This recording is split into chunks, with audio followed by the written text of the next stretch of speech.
Well, hello again, everyone. Today we have two key public servants, Chief Tony Lucas and Chief Scott Breeze from the City of Independence, and their respective teams have always been on the front lines of public safety, but especially now in this pandemic, dealing with all the issues that they have with their teams. And just wanted to really start off with both of you to ask about this is a new world you're living in, but there's also some of the processes and things you've always done, but how do things look different today?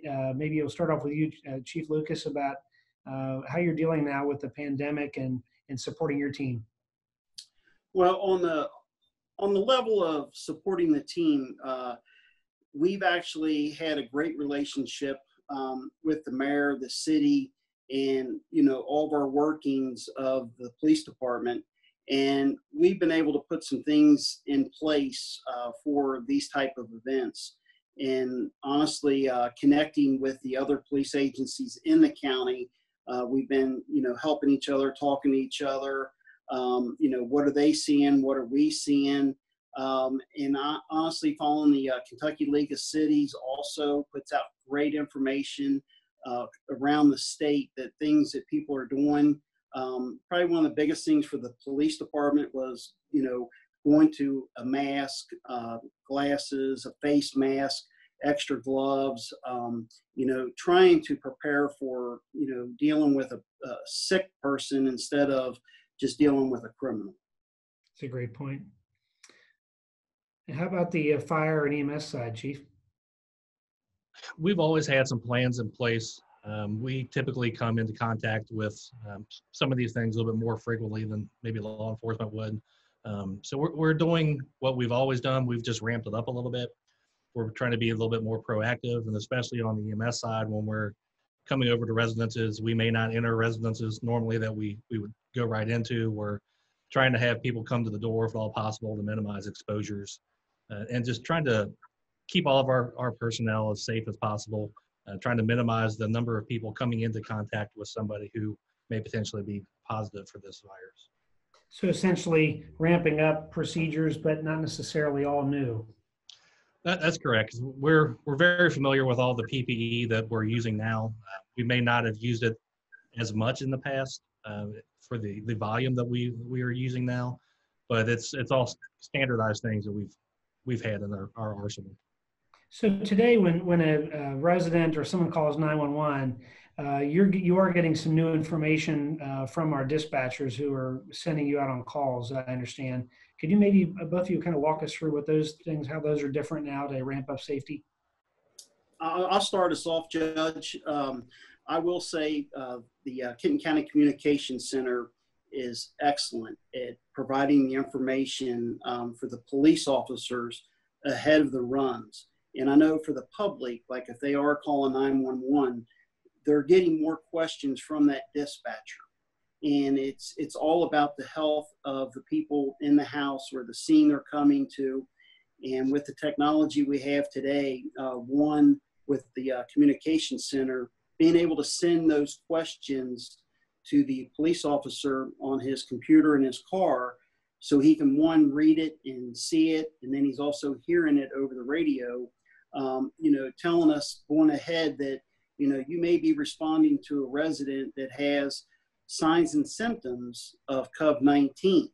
And for that timeline, to give that police officer enough time to prepare for that, to put on personal protective equipment or coordinate with the fire department and EMS, we've practiced some things of responding to a scene, maybe only sending one person in at first and then bringing in the rest of the people to help, or keep as many people out of the area as possible, just so we don't get other people sick and contaminated. Good point. And some of the things we've seen, our dispatch center has done a very, very good job on this. They started with getting this information out to us almost as soon as this became a pandemic. They were able to implement these questions into all of the public who's calling for 911. Just like on the police side, we get the same information sent over to us on our iPads we have in all of our vehicles. So we have a live stream of the different questioning that is going on between the dispatcher and then the general public. We'll typically send one person up to the residence Depending on the information we come in, depends on basically what level of protective equipment that we're starting with. So that's very important. Some of the stuff there isn't a whole lot of, and we don't need to be wasting it when we don't need it. So we're able to at least get an established baseline of where we should start off. And then just like Chief Lucas had said, we try to minimize the amount of people who are potentially being contaminated with this. And if we don't need to pull in law enforcement to help us with it, then I know that they're always there to help. They're just a call away. And same thing on their side. If they don't necessarily have to have us there, then and they can take care of things, then they're doing the appropriate steps as well. Sure. Well, the public, we always tend to take things for granted of how you guys, no matter what the weather is, no matter what pandemic or not, we call, you all show up. We take that for granted, unfortunately. And but one of the things that you've all indicated to me was that, when we speak about the officers, the firemen, the EMS, that they get to go home to their families at the end of the day. And this kind of has changed that. And that's a very unique, I guess, change that things have evolved. Maybe you could share with us a little bit about how that looks and how you're making sure that they're keeping their own families safe. I know for the police department side is that we have, when the officers leave here, they've cleaned themselves up as much as possible. They don't have the advantage of changing out their equipment and everything here at the office, but when they get home, I know they're going to a certain area, they're, taking their clothes off, putting them in the washing machine, they're wiping down their gun belts. We've taken extra precautions now of cleaning our cars more than once a day, wiping things down, a lot more hand sanitizer being used, a lot more wipes. We're trying to do as much as we possibly can to keep everything as clean and sterile as possible. Also trying to keep that 6 feet from the public as much as possible. I know the fire department, they're a little bit different than us, and I'll let Chief Breeze talk about some of the great things that the firemen are able to do at the firehouse. With our environment, we do operate quite a bit differently than the law enforcement. So we more or less have our own little houses here. So it's more like a family environment. So we have to really work on maintaining our social distancing throughout the building, throughout the day. But with us being here for 24-hour shifts, first thing we do in the morning is we decontaminate the entire station. So we've got different disinfectants that we're using. We decontaminate all of our apparatus after every type of call that we get, and especially if it's a COVID-related call or potentially related, then we'll do that even into a little bit more detail. Our employees, when they're coming in street clothes. All their uniforms are staying here. They're not going home with that. So all that's being laundered in-house, trying to minimize as much cross-contamination, and especially on our side. We have a lot of our spouses are also in healthcare, whether it be through the hospitals, they're working like my wife works in the emergency room. So we're kind of on a double-edged sword. We don't know where it's coming from. But we're trying to minimize that as much as possible, just to have some sense of normalcy at home and be able to protect everybody that we can.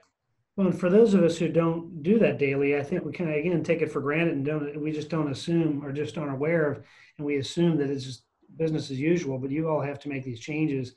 And it's just not a simple one or two thing. You got to change your whole processes. So again, we appreciate that kind of great work.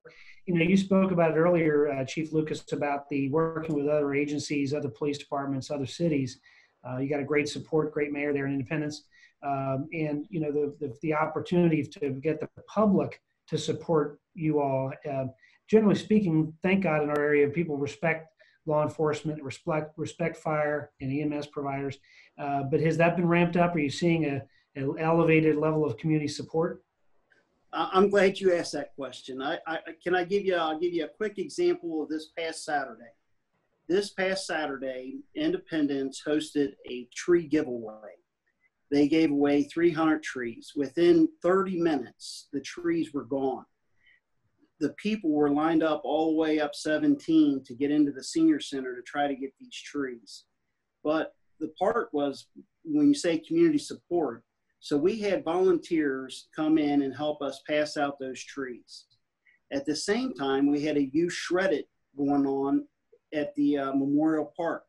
We had 3 or 4 volunteers come in and help us with that, plus Public Works, where people were dropping off boxes and boxes of, items to be shredded. At the same time, the farmers market opened up this weekend at the courthouse here in Independence. We asked for volunteers to help us with that, to make that as safe environment as possible. And we had several people come in and do different shifts where we put hand sanitizer, cleaning stations out. We made a one entrance, one exit, asking people, to help us as much as possible to make it as safe as possible. No issues whatsoever. It was a beautiful Saturday day. We had plenty of volunteers down there helping us. And at the same time of that going on, over at the church on Richardson Road, they was giving away 800 boxes of food for families in need. I don't know, between the church and the police department, how many volunteers they had over there, but that event went off without a hitch. 800 boxes of food being passed out. So I think personally the community is the one that deserves the most credit in everything that's going on. Even when you just go to Kroger, how much people are trying to help people. They stay away from each other. I think we got a mix right now on the masks. Some people feel comfortable with them, some don't. But it seems like Saturdays, there's just more community assistance. And we're hearing stories of people helping each other, neighbors and everything else. But one true thing that's coming out of this is community support. Yes. That's great. I definitely agree. We've received a lot of donations. I know the police department has as well, whether it be people coming up and just dropping off food or drinks for us. But we've actually had a lot of people donate masks, whether it be for our individuals to wear when we go out and interact with the public, or we've even had enough that we've been able to start giving them to people who aren't able to come up with their own. That way we're able to keep that giving process going. We've had people donate Tyvek suits. We've had people donate a lot of things we may never ever use, but it has been very, very refreshing.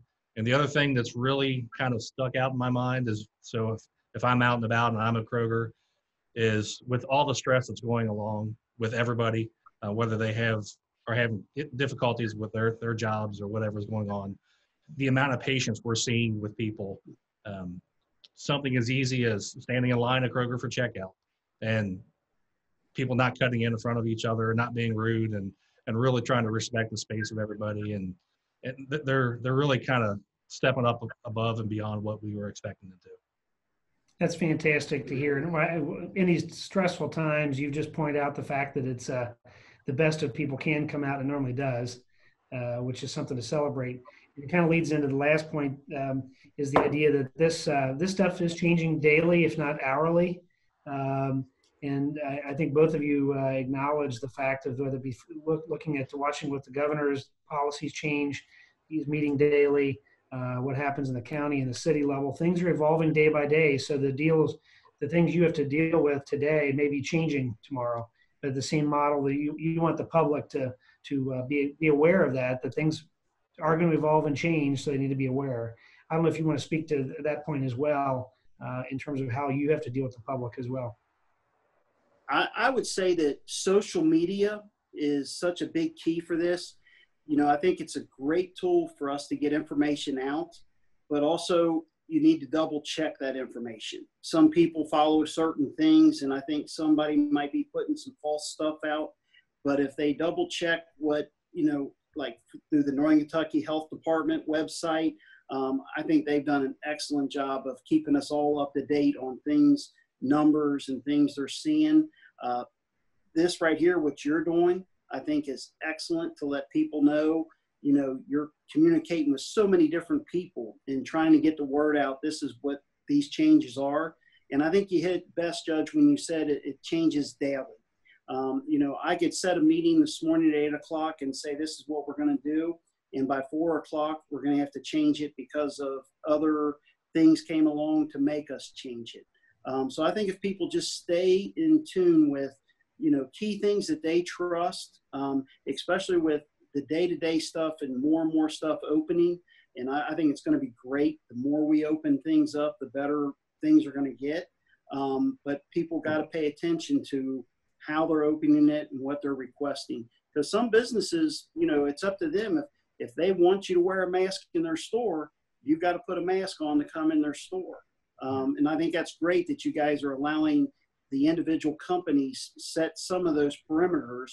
You know, you've given them a guide, but also they can go a step further, or they can keep it right at what you're saying. So stay in tune. Yeah, I would definitely agree. One of the issues that our people had, especially when this first started, was having information overload. And we would receive, I mean, when this first started, it was nothing out of the ordinary for me to get 30 emails before 10 o'clock in the morning. And there were a lot of them that were contradictory. So we started doing daily situation reports, keeping things as clear and concise as possible for our members to know what to follow. And then on the flip side, for the general public, with the daily operational briefings coming from the governor's office, that definitely helps. There's one unified voice coming from the state. So just paying attention to those things and keeping that in mind. What you may have learned a month and a half ago may not be the case anymore. Just keep an open eye and keep an open mind out. So when you do have the information coming in, we're able to process it and hopefully as soon as we can get back to more of a level of normalcy. Well, you guys daily are great leaders, and we really appreciate all the great service you provide, especially to your City of Independence, and also support across the region. And especially thanks to your family for always supporting you guys to do the great things you're doing. So we really appreciate it, and wish you the best. Thank you. Thank you.